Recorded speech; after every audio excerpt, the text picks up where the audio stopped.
Question number 51.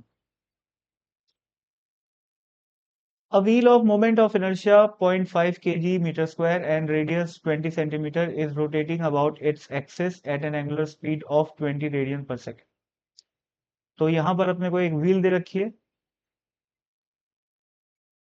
और ये कितनी स्पीड, इसका कुछ मोमेंट ऑफ इनर्शिया है वो अपने को गिवन है, इसका रेडियस भी अपने को गिवन है, ठीक, और ये कुछ ओमेगा स्पीड से घूम रही है, ओमेगा नॉट मान लेता हूं, जो कि अपने को गिवन है.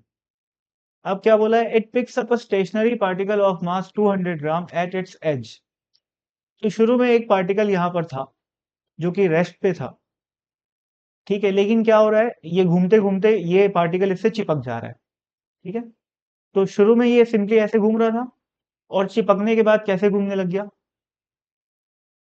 ये चिपक गया, ठीक है, ये शुरू में पार्टिकल अलग था, चिपकने के बाद अब ये नई एंगुलर स्पीड ओमेगा से घूम रहा है, ठीक है, रेडियस भी वही रहेगा, मोमेंट ऑफ इनर्शिया भी वही रहेगा, नहीं सॉरी, मोमेंट ऑफ इनर्शिया बदल जाएगा, है ना, इस पार्टिकल का मैं एम मास मान लेता हूं.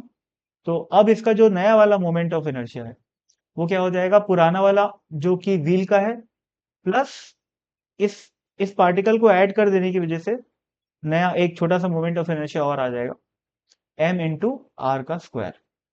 तो ये हो गया नया वाला moment of inertia. Find the new angular speed of the wheel.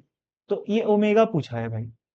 अब अपने को पता है कि इस पार्टिकल के बीच में और इस व्हील के बीच में उन लोग जब चिपक रहे होंगे, है ना, तो चिपकते समय जो भी फोर्स होगा इंटरनल होगा भाई वो, ठीक. तो नो एक्सटर्नल फोर्स मतलब नो एक्सटर्नल टॉर्क, यानी कि मोमेंटम कंजर्व. तो एल इनिशियल बराबर क्या रहेगा, एल फाइनल. एल इनिशियल क्या रहेगा, आई इंटू ओमेगा नॉट, और एल फाइनल क्या रहेगा, आई डैश इंटू ओमेगा, ठीक. आई डैश की वैल्यू अपन पता कर चुके हैं, यहाँ पर लिखी है. ओमेगा नॉट की वैल्यू क्वेश्चन में गिवन है, आई की वैल्यू भी क्वेश्चन में गिवन है, ओमेगा की वैल्यू निकल जाएगी, है ना, वेरी इजी.